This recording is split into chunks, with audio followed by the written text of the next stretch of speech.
Good morning class. हमने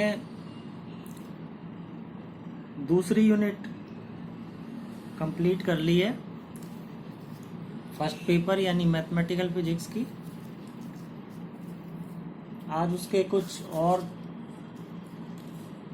important questions देख लेते हैं।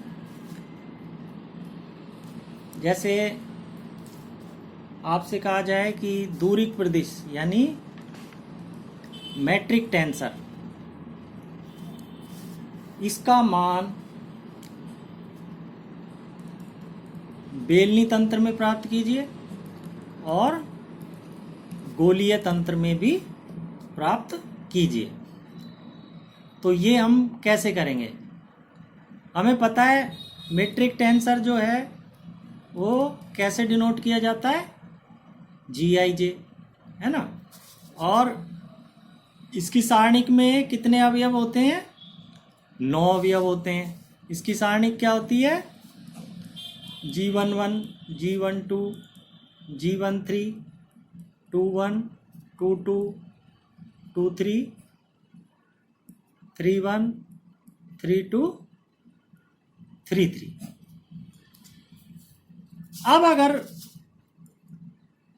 दिया गया निर्देश तंत्र लांबिक हो, है ना, लांबिक तंत्र हो, तो लांबिक तंत्र में हमने देखा था कि केवल डायगोनल एलिमेंट्स ही सरवाइव करते हैं, बाकी ये सारे एलिमेंट्स जो ऑफ डायगोनल एलिमेंट्स हैं ये क्या हो जाते हैं? 0 हो जाते हैं। यानी लांबिक तंत्र के लिए जो सारणिक G है या मैट्रिक टेंसर की जो सारणिक है वो क्या किस रूप में आ जाती है? Like this. यानी अब इसमें केवल 3 एलिमेंट होंगे, 1 1 2 2 3 3। तो यहां तक हमने कर लिया। अब हमें पता है बेलनी तंत्र और गोलीय तंत्र दोनों लांबिक होते हैं, यानी G की सारणिक लांबिक तंत्रों के लिए ये होती है, तो इससे हम G का मान निकालेंगे। अब बेलनी तंत्र, अच्छा, G11, G22, G33, इसका मान भी जब हमने मैट्रिक टेंसर किया था तो क्या आया था? G11 इज H1 स्क्वायर, है ना, G22 is H2 square and G33 is H3 square. जहां पे H1, H2, H3 क्या है? ये स्केल गुणक हैं। अब बेलनी तंत्र में स्केल गुणकों के मान क्या होते हैं? 1 zero and 1। H1 is 1, H2 is zero and H3 is 1। तो इसमें G का मान क्या हो जाएगा? बेलनी में 1 0 0 0 रो, ये स्क्वायर है तो रो स्क्वायर 0 0 0 और 1 स्क्वायर मीन्स 1, ठीक है। और इसकी वैल्यू अगर हम कैलकुलेट करें तो ये आ जाएगी रो स्क्वायर। तो उसकी सारणिक का मान, मैट्रिक टेंसर की सारणिक का मान बेलनी तंत्र के लिए क्या होता है? रो स्क्वायर। और अगर उसका प्रारूप बताएं, ठीक है, तो प्रारूप इस तरह का होता है। इसी तरह गोलीय तंत्र, गोलीय तंत्र में H1, H2, H3 क्या होते हैं?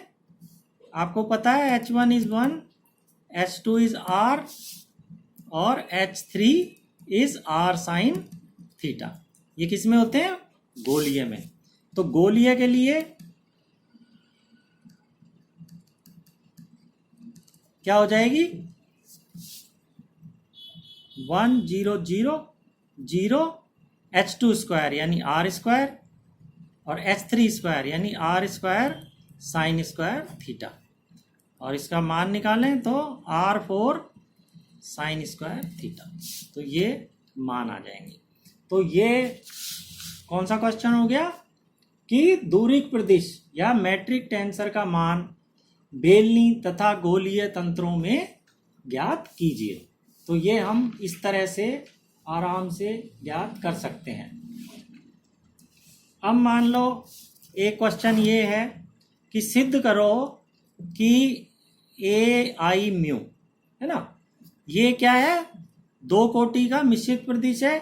इसका संकुचन इसका अगर कॉन्ट्रैक्शन करें तो हमें निश्चर प्राप्त होता है। ठीक है, इसका संकुचन क्या होता है? निश्चर होता है। ये हमने सिद्ध करना है। निश्चर क्या होता है? स्केलर निश्चर शून्य कोटि का प्रदिश होता है। तो देखो, वैसे तो इसका संकुचन अगर हम करें, संकुचन का मतलब क्या होता है?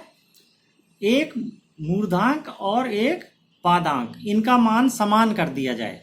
यानी इसमें तो है ही एक एक है, तो यानी हम म्यू बराबर अगर आई कर दें तो ये क्या हो जाएगा?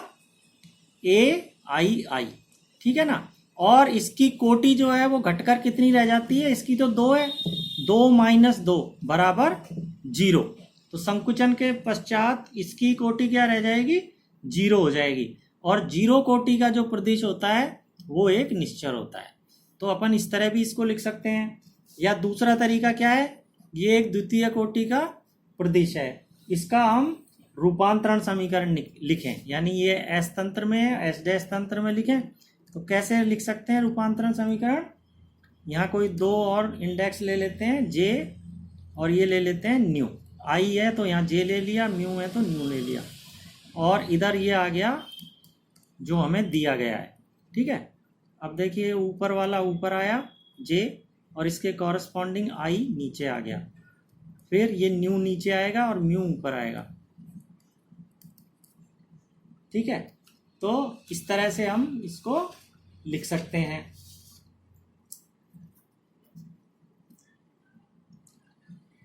अब हम इसमें क्या करें कि एक प्रतिचर एक सहचर सूचकांक इक्वेट मतलब समान करना है हमने। तो मान लो म्यू बराबर आई कर देते हैं। क्या कर देते हैं? म्यू बराबर आई अगर कर दें तो ये क्या हो जाएगा?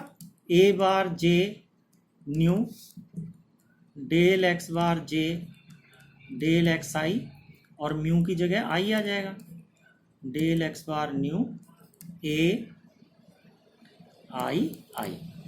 ठीक है, ये आ गया। तो ये क्या आ जाएगा? डेल बार ये जे mu A I I, del x bar J upon del x bar new क्या हो जाएगा? Kronecker delta J new. अब ये क्रोनेकर डेल्टा जब ही सर्वाइव करेगा जब न्यू बराबर जे हो, और तब ये इसका मान 1 हो जाएगा, और ये हो जाएगा ए बार जे, न्यू की जगह क्या रख दिया? जे, ए बार जे जे इज इक्वल टू ये 1 हो गया, और ये हो गया आई आई। तो देखो इसका मान दोनों तंत्रों में समान रहता है, एस में और एस डैश में। इंडेक्स ही तो चेंज हुआ है, वो उससे कोई दिक्कत नहीं आती है। तो आई आई इज इक्वल टू जे जे, इसका मतलब ये एक निश्चर राशि है, इसका मान दोनों निर्देश तंत्रों में अपरिवर्तित रहता है। इस तरह से हम सिद्ध कर सकते हैं।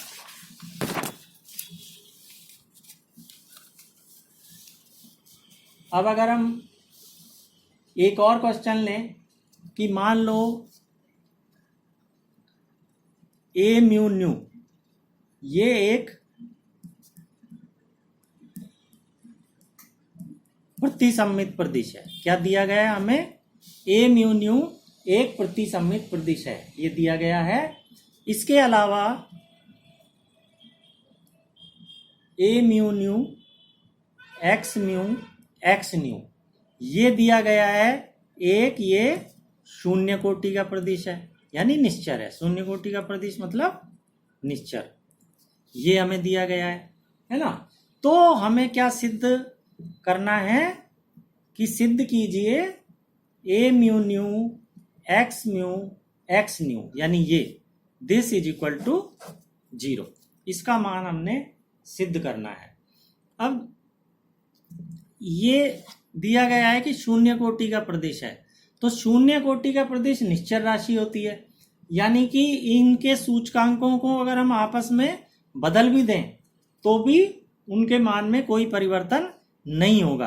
अब मान लो हम इस राशि को ए म्यू न्यू एक्स न्यू इसको मान लो सी मान लेते हैं, निश्चर राशि है, हमने सी मान लिया। अब इसके सूचकांक हमने बदल दिए, सूचकांक बदलने पे क्या हो जाएगा, ए न्यू म्यू, परस्पर परिवर्तन, इनका स्थान परिवर्तन कर दिया, ये एक्स न्यू और एक्स म्यू।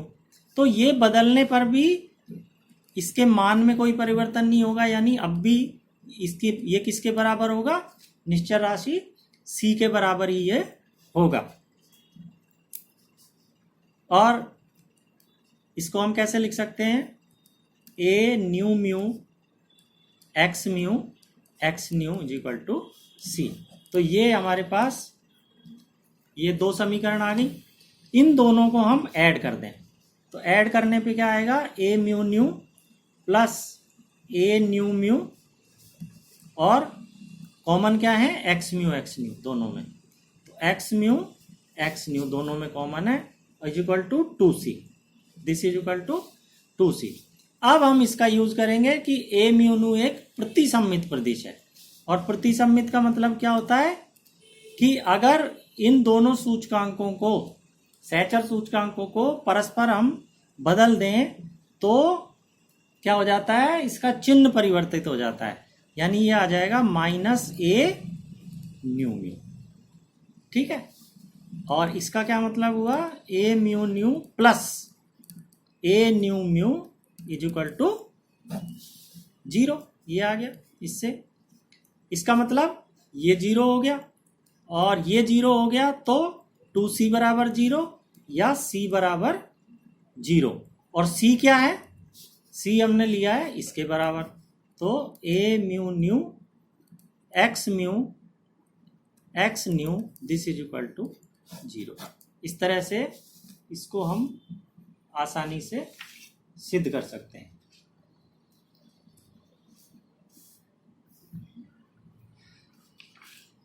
अब देखो कभी कभी ये भी आ जाते हैं, हालांकि सिंपल है ये, कि निम्न को आइंस्टीन की संकलन परिपाटी के अनुसार लिखिए, है ना। समेशन कन्वेक्शन आपको मैंने कराया था, तो समेशन कन्वेक्शन में क्या होता है कि कोई भी सूचकांक यदि 2 बार प्रयुक्त होता हो किसी राशि में, एक बार मूर्धांक के रूप में और एक बार पादांक के रूप में, तो उसको निर्धारित परिसीमा में उसका योग करते हैं, यानी उसमें फिर समेशन लगाने की जरूरत हमें नहीं पड़ती है। जैसे पहला वो देते हैं कि इसको आइंस्टाइन की संकलन परिपाटी के रूप में लिखिए, के अनुसार लिखिए, तो dl स्क्वायर है ना, dl स्क्वायर, dl क्या होता है, लाइन एलिमेंट का वर्ग, ठीक है ना, लंबाई अल्पांश का वर्ग। ये g11 x1 square, g22 x2 square plus g33 x3 square, तो ये आएगा, ये दिया हुआ होगा, और वो कहेंगे, पूछेंगे कि इसको आप संकलन की परिपाटी के अनुसार लिखिए। तो हमें ये कैसे करना है, इसको पहले खोल लेना है, g11 x1 2 बार आ जाएगा, g22 x2 ये भी 2 बार आ जाएगा, g33 x3 ये भी 2 बार आ जाएगा। अब इसको हम कैसे लिख सकते हैं, sigma i is equal to 1 2 3, 3 बार है, g i xi खोलेंगे तो यही चीज आ जाएगी, 1 रखेंगे तो g11 x1 2 रखेंगे तो ये दूसरी टर्म और तीसरी टर्म। अब संकलन की परिपाटी से देखें हम, ये इंडेक्स 2 बार प्रयुक्त हो रहा है, एक बार पादांक के रूप में, मूर्धांक के रूप में, तो हमको समेशन लगाने की जरूरत नहीं है। अब इसको आइंस्टाइन की संकलन परिपाटी से हम इस तरह भी लिख सकते हैं, तो ये आंसर आ जाएगा, ठीक है। इसी तरह से दूसरा x1